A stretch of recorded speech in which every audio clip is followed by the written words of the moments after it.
참 예수님, 특별히 계절 중에 가장 아름다운 계절이라고 하는 5월을 맞이해서 교회는 성모님을 드리는 그런 달로 보내고 있습니다. 네, 그래서 저희 본당에서는 매년마다 모든 본당이 다 하겠지만은 성모의 밤을 하죠. 네, 5월 28일 날 마지막 토요일 날 저희 본당에서는 성모의 밤을 여기서 이렇게 성대하게 할 예정으로 있습니다. 네, 그리고 또 일반 사회에서는 5월 달을 무슨 달이라고 합니까? 네, 가정의 달이죠. 여러분 가정은 안녕하십니까? 네. 정말이에요? 네. 와, 그러세요? 다 행복한 성가정을 다 이루고 계세요? 네. 조금 자신이 없으신 것 같은데. 제가 여태까지 살아오면서 많은 가정들을 이렇게 접하면서 보면은 사실 정말 행복하고 그런 그 성가정을 제대로 이루면서 살아가는 가정이 그렇게 사실 많지는 않습니다. 네. 그러니까 그만큼 어렵다는 거죠. 근데 사실 가정을 이렇게 들여다보면요, 겉으로 볼 때는 굉장히 행복하게 잘 사는 것 같은데 속으로 들여다 보면은 안 그래요. 문제가 다 있어요. 어떤 가정은 어떤 암 환자가 있다든지, 또 어떤 가정은 경제적으로 어렵다든지, 어떤 가정은 이런 형제들 간의 관계가 안 좋다든지, 유산 이런 것 때문에 서로 형제들끼리 싸우고 있는 이런 가정도 있고, 정말 그 가정마다 문제 없는 가정은 없는 것 같아요. 근데 그게 잘못된 거는 아니에요. 잘못된 것이 아니라 문제가 있죠. 어느 공동체라도 사람이 모인 곳에는 문제가 있을 수밖에 없어요. 왜냐하면 서로 같이 함께 살다 보면은 반드시 문제가 있습니다. 그게 문제가 아니라 더 큰 문제는 그 문제를 가정 안에서 어떻게 식구들 간에 해결해 나가느냐. 그게 더 중요한 문제겠죠. 아무튼 이번 달 가정의 달을 맞이해서 여러분들이 가정이 더욱더 성화되는 그런 가정이 됐으면 좋겠고요. 주부에도 또 이따가 말씀드리지만은 5월 22일 날 주일날은 저희가 가정 축복식을 거행하는 그런 미사로 또 공헌을 하기 때문에 여러분들이 그런 걸 신청을 하시면은 또 가정 축복장 교부장님의 사인이 들어있는 큰 축복장을 여러분들에게 드릴 예정으로 있으니까요. 여러분이 신청을 하시면은 다 여러분들이 받으실 수가 있겠습니다. 네, 오늘 이 부활 제3주일을 맞이해서 예수님께서 세 번째 제자들에게 발언을 하시죠. 당신이 죽으셨다가 부활하셨다 하는 것을 아주 생생하게 이것을 제자들에게 보여주시고 있습니다. 특별히 교회에서는 오늘 이 부활 제3주일을 맞이해서 생명주일로 보내고 있습니다. 오랫동안 이 생명주일을 정해서 우리가 생명이 얼마나 소중한가, 하느님이 만들어주신 생명이라는 것은 다 존엄하다. 인간의 존엄성에 대해서 우리가 생각해보는 그런 시간이 됐으면 좋겠습니다. 네, 우리가 살고 있는 이 세상에는 죽음의 문화가 굉장히 만연되어 있습니다. 죽음의 문화는 물론 지금만이 아니라 아주 인류가 시작된 때부터 우리가 성경으로 따지면은 창세기에서도 보면은 아담과 하와 첫 인간이잖아요. 그럼에도 불구하고 그 자녀 카인이 아벨을 죽이는 이런 죽음의 문화가 벌써 나타나죠. 이렇게 그 죽음의 문화는 오랫동안 인간과 함께 지속되어 왔습니다. 그러면서 더욱더 시간이 지날수록 이 죽음의 문화가 더욱더 이 현실을 지배하고 있지 않는가, 이런 우려가 일어나고 있습니다. 그래서 교회는 이러한 면에서 여기에 대안으로 생명운동을 전개해 왔습니다. 여러분들이 아시겠지만 우리 교회에서는 오래전부터 이 생명을 중시하는 그러한 이런 생명운동을 펼쳤는데, 주로 이제 어디에 초점을 맞췄냐면은 낙태라든지 또는 자살이라든지 또는 안락사 또는 배아줄기 세포 이러한 것에 초점을 맞추어서 생명운동을 많이 벌여왔습니다. 그렇지만 이 최근에 너무 시대가 이제 급변하면서 이런 새로운 형태의 죽음의 문화가 또 등장을 하고 있다는 것도 우리는 알아야 됩니다. 이러한 것들이 지금 현재 우리가 살고 있는 이 사회적인 어떤 사회 안에서 문제가 되고 있습니다. 뭔지 여러분들이 생각이 나세요? 새로운 죽음의 문화들. 여러분들 혹시 많이 들으셨을 텐데 N번방 사건 이런 거 들어보셨죠? 네. 들어보셔도 이게 잘 뭔지 모르겠다 그런 분들도 굉장히 많으실 텐데요. 어쨌든 새로운 형태의 죽음의 문화가 이게 등장을 했고 또 요즘 아동학대가 또 굉장히 일반화되어 가고 있습니다. 너무나 많은 이런 아동학대가 일어나고 있다는 것, 그리고 묻지마 살인이라든지 또는 학교 폭력, 이 초등학교 때부터 중고등학교 이런 시절에 그 학교 안에서 이런 폭력이 일어나서 집단 따돌림을 받는다든지 아니면 자살을 한다든지 이런 학생들이 많이 늘어나고 있습니다. 또 그것뿐입니까? 또 인종차별. 예전에는 흑백 인종차별을 주로 다뤘지만 요즘은 그렇지가 않아요. 다양한 형태의 인종차별이 생겨나고 있고 또 혐오, 또 이런 여성 혐오라든지 또는 어떤 다른 형태의 그런 혐오들이 여러 가지 면에서 사회에 문제가 되고 있고요. 또 갑질도 문제가 되고 있죠. 이런 갑질이 어떻게 보면은 그 한 인간을 비인간화시키는 이런 경우가 굉장히 많이 있습니다. 조금 더 자세히 들여다보면요, N번방 사건을 보면은 예전에는 그 성폭력이라든지 성착취라는 것이 이 현실 세계에서 많이 빚어져 왔었어요. 그런데 요즘은 디지털 문화가 이제 일반화되면서요, 이 디지털 세계 안에서, 즉 가상 세계 안에서 성착취, 성폭력이 일어나고 있다는 거예요. 정말 어떻게 일어날까? 왜냐하면 디지털 세계가 이게 만들어지면서 가상 공간 안에서 그런 형태의 성폭력, 성착취가 일어난다는 거예요. 그러니까 여러분들 아시겠지만은 주로 10대들이에요. 그리고 가해자가 10대 내지는 20대 초반 이런 젊은이들이 이런 것에 가해자가 되고 피해자가 되고 있다는 거죠. 그래서 그 영상물을 찍는 거예요. 그 영상물을 찍어서 거기에서 착취를 하는 성착취 이런 거를 찍어가지고 그거를 올려놓어요. 그러면 어떤 방이 많이 있는데 거기다 올려놓으면 많은 사람들이 거기에 예를 들어 텔레그램 이런 데 접촉이 돼가지고 접속을 해서 고객이 되고 그걸 소비를 하는 거예요. 그냥 돈만 내면은 그거를 마음대로 볼 수 있는 거예요.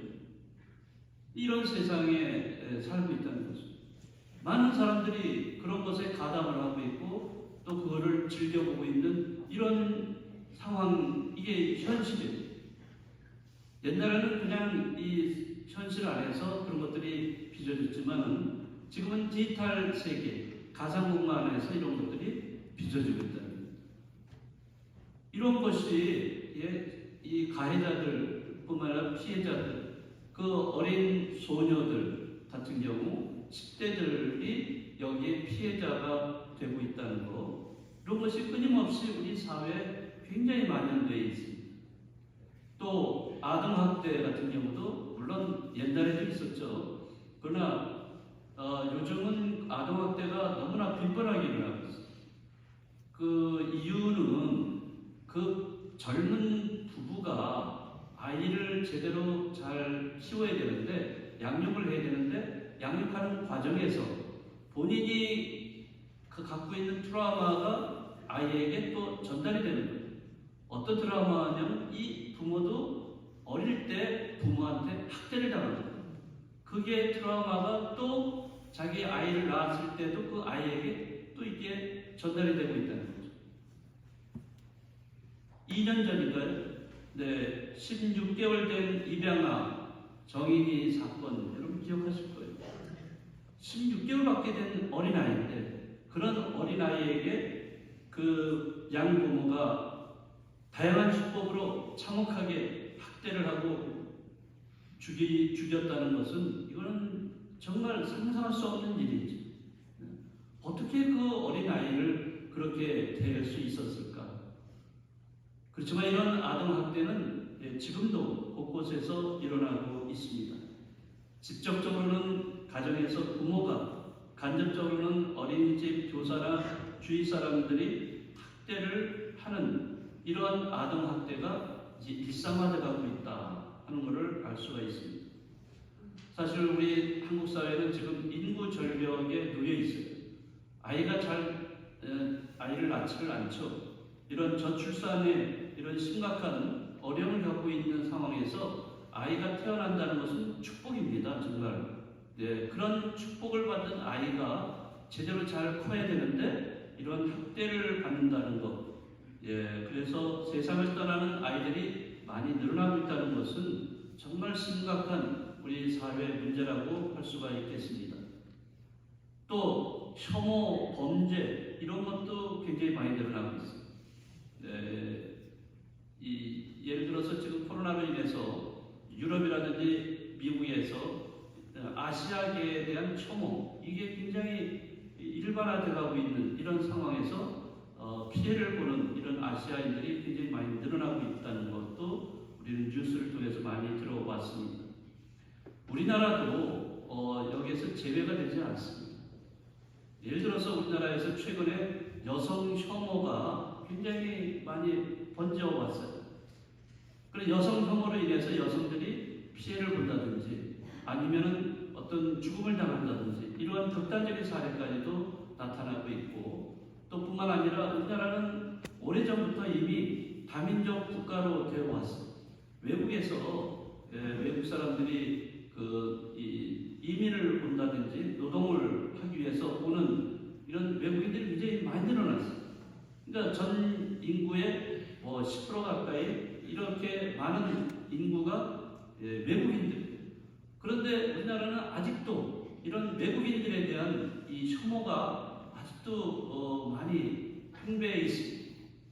그러니까 외국인 노동자라고 하면 뭔가 모르게 얕잡아보고 그들이 인간같이 이렇게 대하지 않는 이런 것들이 많이 있어요.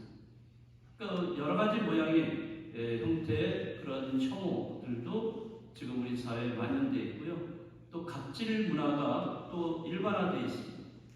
우월적인 지위를 바탕으로 한 그런 폭언이라든지 폭행, 부당한 요구, 지시 이러한 것들을 우리는 갑질이라고 이렇게 얘기를 합니다.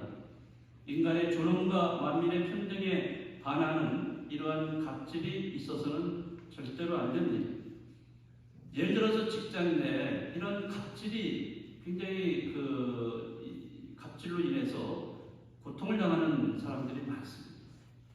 직장 안에서 집단 따돌림 당하는 이런 사례들, 이런 걸로 인해서 자살을 하는 이런 사람들이 생겨요. 저는 이런 거를 말로만 들었는데 제가 다른 본당에서 장례미사를 할 때 30몇 살밖에 안 된 젊은이였어요. 장례미사를 제가 하는데 그 이유가 이 집단 따돌림 때문에 자살을 합니다. 그 부모 심정이 오죽하겠어요. 정말 뭐라고 위로할 수가 없겠더라고요. 이게 우리 사회의 이게 현실이구나. 남의 말이 남의 일이 아니구나 하는 거를 느낄 수가 있었습니다. 또 갑질 많죠. 얼마 예전에도 그 아파트 입주민이 그 경비원을 폭행을 하고 폭언을 하고 그런 참지를 못해서 결국에는 자살을 하는 사례도 있지 않습니까? 물론 이건 극단적인 사례라고 할 수 있지만은 이러한 갑질로 인해서 을이 받는 그러한 피해, 이 고통이라는 것은 말할 수가 없는 거죠. 우리도 부지불식간에 갑이 돼서 다른 상대방의 을로 이렇게 해서 피해를 주는 이런 경우가 없지 않을까, 우리 자신도 한번 살펴봐야 돼요. 엠번방 사건이든 또는 아동학대이든 또 여러 가지 갑질이든 최근에 이런 것들은 대두된 죽음의 문화라고 할 수가 있습니다. 교회는 새롭게 등장한 이러한 죽음의 문화를 이 시대의 징표로 잘 읽어내야 합니다. 그래야 제대로 우리가 복음을 선포할 수 있기 때문입니다. 만약에 교회가 이렇게 새로운 죽음의 문화에 대해서 외면을 한다면 그것은 사랑과 생명의 문화로 나아가는데 큰 방해가 될 거라고 생각을 합니다. 오늘 생명주의를 맞이해서 생명에 대한 이해를 좀 더 했으면 좋겠습니다. 생명은 누가 주신 거죠? 네, 하느님이 우리에게 주신 선물이에요. 물론 생명은 인간의 생명만을 생명이라고 하지 않습니다. 우리는 모든 게 식물이든 동물이든 살아있는 모든 것은 다 생명입니다. 생명체고, 이러한 생명은 개별적인 생명이 아니고요, 연대를 하고 있습니다. 다시 말하자면 하나님 생명 안에서 이 네트워크를 이루고 있습니다. 서로가 연결되어 있다는 거죠. 그러니까 어떤 생명이 고통을 당하고 아파한다면 다른 생명체도 같이 아파하고 고통을 겪을 수밖에 없다는 거죠. 정말로 우리는 서로 밀접하게 서로 연결이 되어 있습니다. 네, 그렇기 때문에 내 생명이 소중하다면 다른 사람들의 생명도 어때요? 소중하지 않습니다. 왜 내 생명은 소중하고 상대방은 소중하지 않게 다릅니까? 네, 우리는 다른 사람들의 생명을 소중히 여기는 그러한 그 신앙인이 되어야 되지 않는가 생각합니다. 오늘 죽음의 이 생명주의를 우리가 보내면서 내가 하루하루 살아가면서 이웃에게 나는 어떻게 대하고 있는지, 우선 내 가족부터 그리고 내 이웃들에게 내가 나는 말로서 혹시 상대방을 마음에 상처를 주지 않았는가, 상대방의 마음에 칼을 꽂지 않았는가, 이런 거를 잘 생각하면서 우리가 말을 하더라도 어떤 행동을 하더라도 사랑의 말, 우리가 정말 진실된 말을 통해서 서로 생명을 잘 가꾸고 생명을 잘 보존할 수 있는 우리 신앙인들이 되었으면 좋겠습니다.